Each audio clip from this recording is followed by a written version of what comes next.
Oh, good afternoon and welcome to episode number 37 of Real and Raw Conversations with Shalina. And today I'm talking about financial abuse. It is a very common form of domestic and family violence, and it often happens alongside other forms of violence like emotional, physical, sexual, marital rape, you name it. It all goes hand in hand. And it can also take away your independence. That's what financial abuse does to you. And it can happen to anyone, anybody, anytime. And, the abuser could be your partner, it can be your friend, your carer, a family member. And the psychological impacts of financial abuse they are significant. The victims become very isolated from their support networks. And with domestic and family violence, a lot of people actually do not know that they are victims. That is the most distressing part about this, is that a lot of people don't know that they are victims to domestic and family violence. So that's why today I decided I'm going to do financial abuse. And I want you to think about, I'm going to ask a series of questions to the audience today. I'm doing it a bit differently. And I want you to think about the questions that I'm asking you. And if you answer yes to any of the questions that I'm about to ask, you might actually be a victim of financial abuse and also emotional and physical and sexual abuse. You might be a victim to that as well. So just think about the questions I'm asking you. And if you need to talk about this, I will give you a few tips and a few contact numbers towards the end of the show as to who you can contact. And of course, you can contact me as well. I am a counsellor. So let's start with a few questions. Have you been stopped by a family member or a spouse from going to work or important meetings? So did they deprive you of sleep? Did they physically hurt you? Did they stop you from going to work or important meetings? Are you provided with money for sexual activity? So does your spouse or family member, friend, carer, do they force you into sex in order for you to get money? Is your telephone, vehicle, or ability to go shopping controlled? Are you being controlled by them? Do they check everything that you do? Are you being stopped from studying? Have you been denied access to money so that you cannot afford basic expenses? So expenses like food, medicine, petrol, a bus ticket, train ticket, just general everyday items that we need. Have you been prohibited from access to money? Do you have a shared account or a joint bank account or joint credit cards? And is there excess debt on it? Debt that the other person, the perpetrator, has racked up, but you're expected to pay it? Does the perpetrator, so the perpetrator can be, as I said, a carer, a spouse, family member, or friend, do they refuse to work or contribute to anything in the household? Do they withhold financial support like child support payments? Does the family member or spouse gamble away your money or their money? Money that you need to pay bills, money that you need on an everyday, day-to-day basis. Do they gamble it away? Does a family member or spouse, do they force you to work? And you might be ill, you might have just had a child. My father did that to my mom. He expected her to work straight away and she had just had me. My mom's been through financial abuse, so this one absolutely hits home for me. So I understand anybody who's going through this. I really do. Does the perpetrator limit or control your spending or question everything that you spend on? So groceries, you get questioned on that. You get questioned on things that you've bought for yourself, things that you may have bought for your child, your family. Are you being questioned every time you do that? Do they get angry? Do they get upset? Do they get violent? Are you being stopped from having your own bank account? I come across a lot of women when I am doing the domestic violence counseling, and a lot of women are stopped from having their own bank account. And that is a huge red flag when you do not have your own bank account. If you have assets, a house or a car, has it been used for personal benefit? Has your money that you have earned, has that been taken away from you? Does the perpetrator control how all of the household income is spent? Or does the perpetrator force you to claim social security benefits like Centrelink? And you may not be entitled to it. You may have had to forge it. Do they force you to claim those entitlements? Do they interfere at your performance at work? So they call you nonstop. They come to your workplace unannounced. Are they jeopardizing your work? Do they threaten to falsely report you for cheating Centrelink so that your benefits will be cut off? And in exchange for them not reporting you, they might expect you to do other things, like have sex with them or do whatever it is that they want you to do. Have they forced you to be a guarantor on a loan, or have they taken out a loan in your name or be a guarantor on a loan on their name? Have they forced you to do that? Have they made you take out a second credit card or a credit card in their name? Have you been forced to work in a family business without being paid? So everything that I'm asking you right now are all examples of financial abuse. Have you been coerced or influenced or manipulated into signing over deeds, wills, or powers of attorney? Does your partner take all or part of your pension? So if you do receive something from overseas or from the Australian government, does your partner take all or part of it? Or do they physically assault you until you give it in and give it to them? Has any of your possessions, so that could be your car, your jewelry, your house, anything valuable, anything that is worth a lot of money, has that been sold without your permission? Has your partner threatened your family members for money or threatened to hurt you or your family if you do not ask them for money? Does your partner tell you that you are really bad at managing money as a way to justify their controlling behavior? Has your partner or family member threatened to kick you out if you do not comply with their demands? All these questions that I just asked you, they are all forms of domestic violence and financial abuse. So if you have answered yes to any of this, you, as I said before, could be a victim to financial abuse. Now, I just wanted to do two special mentions here. Special mention number one is elder financial abuse. This is very, very common and not talked about enough. So elder financial abuse is a very serious problem, and older people, I'm talking about people maybe in their 50s, 60s, 70s, they can be more vulnerable to financial abuse because they often depend on other people to help them with their financial tasks, making decisions, legal decisions. This is also a problem for people who have dementia. So I'll give you a few examples of what elder abuse looks like. So it can be misusing a enduring power of attorney. It can be forcing the family member, this elderly person, to change their will. So this could be a carer who's doing this or a spouse who's doing this. It can be coercing or influencing an elder person to sign over deeds and wills and powers of attorney. It can be forging signatures as well. Anything where this person their interests have not been looked out for, and the perpetrator is only looking at their own interests. They only want money and property. That's elder abuse. That's financial abuse. A lot of older people face this. Now, the next special mention I have here is dowry abuse. So dowry, as we know, is the giving of money or goods to the groom or his family in exchange for the promise of a marriage.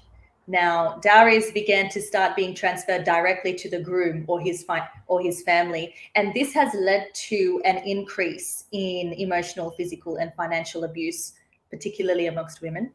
So any act of coercion, violence, or harassment associated with the giving or receiving of dowry, anytime during, before, or after the marriage, that is abuse.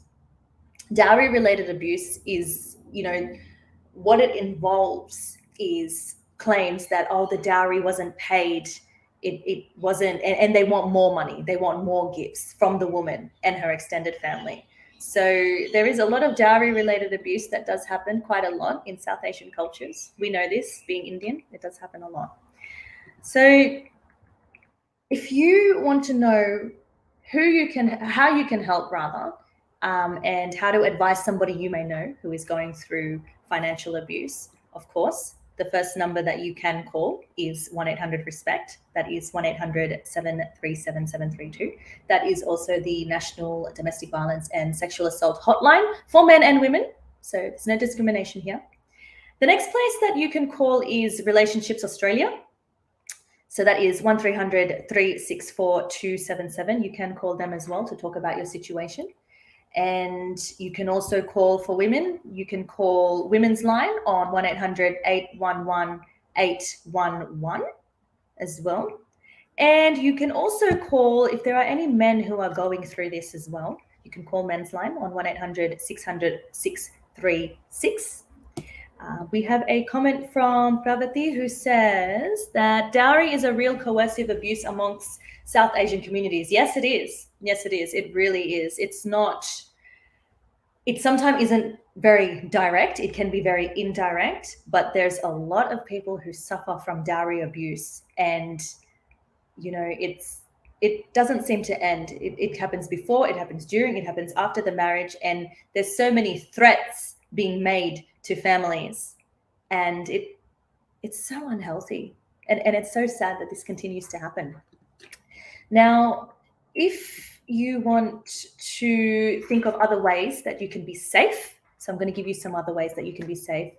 First of all, don't sign documents without seeking advice. Any documents that you don't know, that you have not read, that you do not understand, do not sign them. Get advice from an independent person. So not somebody your friend knows, not somebody that your partner knows, not somebody that your friend knows, your family members know. Get independent advice, because you never know who is going to be talking to who and who's going to say what. So make sure you're not signing documents without reading it and getting it translated if you need to. The next thing I would say is keep copies of everything that you sign. So take photos, email it to yourself, whatever you need to do, keep copies of everything. You never know when you are going to need that.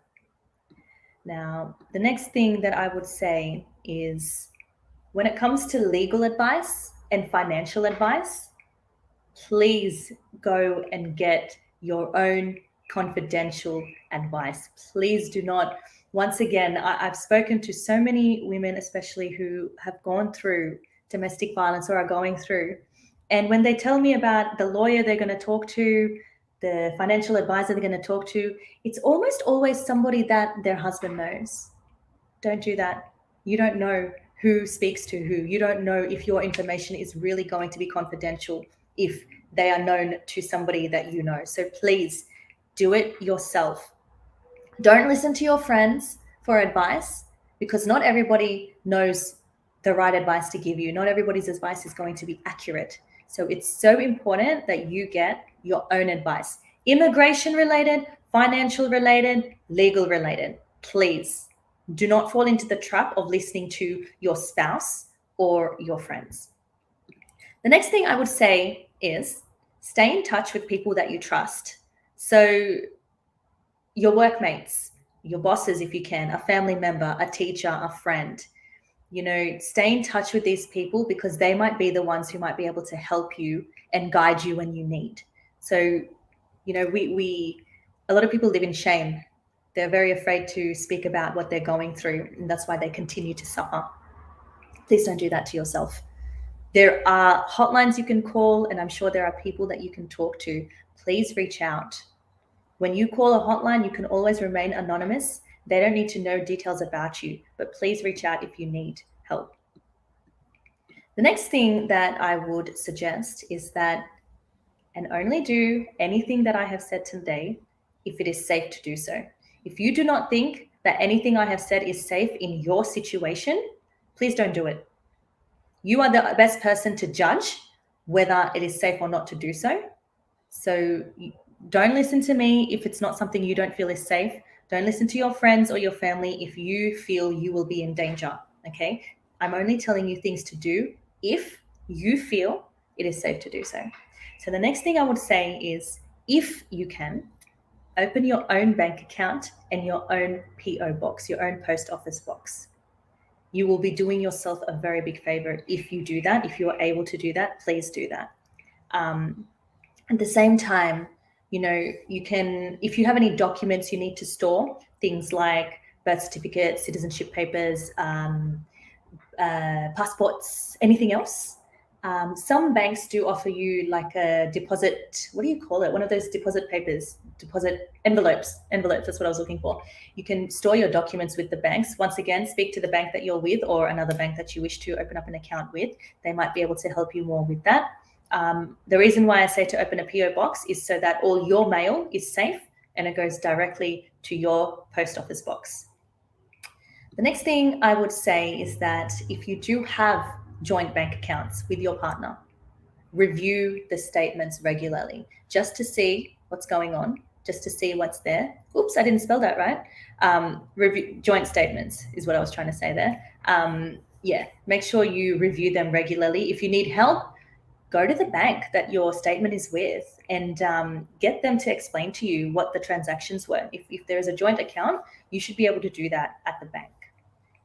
The next thing that you can do is you can actually call the national debt line. So that's 1-800-007-007. And they can actually help you to make a plan to start saving. So if you are thinking of going back to work or whatever your income is, however you're receiving your income, whether your partner knows or doesn't know, you can call this number and speak to them regarding how you can plan to start saving so that you have money required when there's an emergency. If you have a loan account with your partner, and if it has a facility where you can redraw the money, maybe, once again, only do this if it is safe to do so, you might be able to consider cancelling it or asking for there to be 2 names to sign, like requiring two signatures. So sometimes you can just have one. So you can consider that as well at the bank. You can speak to somebody at the bank regarding that. Next thing I would say, and this is not even just anybody who's facing financial abuse here.